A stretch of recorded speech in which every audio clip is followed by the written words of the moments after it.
అందరికీ నమస్తే అండి. దిల్ రాజు గారు ప్రస్తుతం తెలుగు ఫిల్మ్ ఇండస్ట్రీకి సంబంధించి చైర్మన్షిప్ అనేది తెలంగాణ సీఎం రేవంత్ రెడ్డి గారు ఈయనకు ఒక పదవి ఇవ్వడం అంటూ జరిగింది.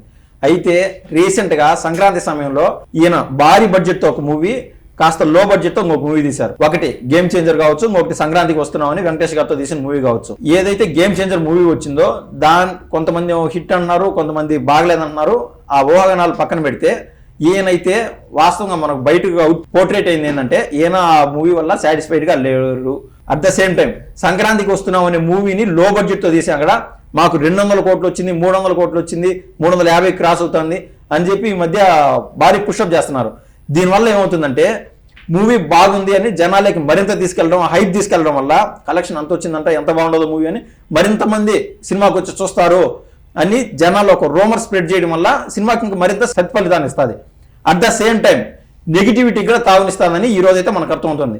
ఇప్పటికిప్పుడు ఆల్రెడీ ఒక 55 చోట్ల దిల్ రాజు గారికి సంబంధించి 55 చోట్ల ఈయనకు ఆల్రెడీ ఉన్నటువంటి బ్యానర్ ఏంటంటే SVC creations, Sri Venkateswara creations. ఈ బ్యానర్ సంబంధించి ఎక్కడైతే ఆఫీసులు ఉన్నాయో అదే విధంగా వీళ్ళ స్నేహితుల దగ్గర కావచ్చు, వీళ్ళ సోదరుల దగ్గర కావచ్చు, వీళ్ళ కుటుంబ సభ్యుల దగ్గర 55 స్థావరాల్లో 200 మంది ఐటీకి సంబంధించిన గవర్నమెంట్ అఫీషియల్స్ ఉన్న పళ్ళంగా ఎక్కడికక్కడ డాక్యుమెంట్స్ హ్యాండ్ ఓవర్ చేసుకోవడము, అవి చెక్ చేయడము, మొబైల్స్ హ్యాండ్ ఓవర్ చేసుకోవడం, అవి చెక్ చేస్తున్నారు. ఇదంతా ఎందుకు జరుగుతుంది?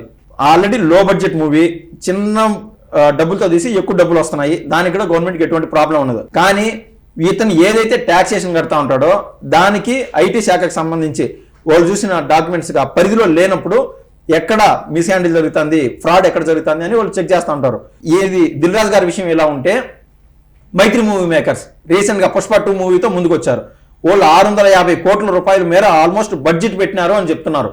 అంటే ఆ ప్రొడక్షన్ వాల్యూస్ కానీ ఇవన్నీ పెంచడం, బేసిక్గా 400 కోట్లు 450 కోట్ల బడ్జెట్ అయితే సినిమా రిలీజ్ అయ్యే టైంకి 650 కోట్ల మేర బడ్జెట్ ప్రొలాంగ్ అయిందంట. ఇండియా లేకల్లా దంగల్ మూవీ తర్వాత హైయెస్ట్ కలెక్షన్ చేసింది ఏదన్నా ఉండదంటే అది పుష్ప 2 అని కూడా ఇవాళ చెప్పడం జరుగుతోంది.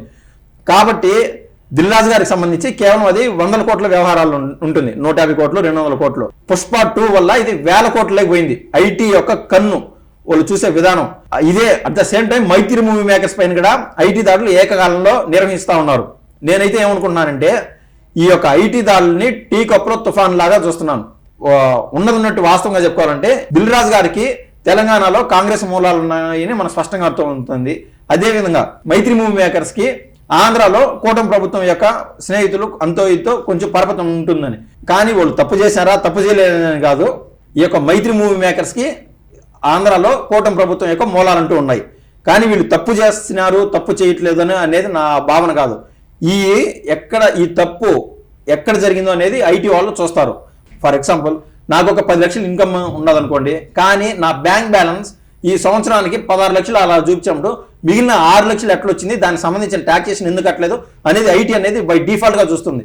సో ఈ యొక్క 100 కోట్ల వ్యవహారంలో దిల్ రాజు గారిని, 1000 కోట్ల వ్యవహారంలో మైత్రి మూవీ మేకర్స్ని at the same time IT ఇవాళ దాడి చేయడం అంటూ జరిగింది. వాళ్ళు ఈ దాడి ఎందుకు చేస్తున్నారు అంటే వాళ్ళు చూపించే బ్యాలెన్స్లో కొద్దిమేర ఏ తేడా ఉన్నా కూడా దాడి చేయడం అంటూ జరిగింది. ఇది నేను అనుకోవడం టీ కప్పులో తుఫాన్ లాగా ముగిసిపోతుంది అయితే నేను భావిస్తున్నాను. ఇది ఇవాళ ముఖ్యమైన సమాచారం. మరింత ఏమైనా అప్డేట్ ఉంటే మీ ముందుకు వస్తాను. ధన్యవాదాలు.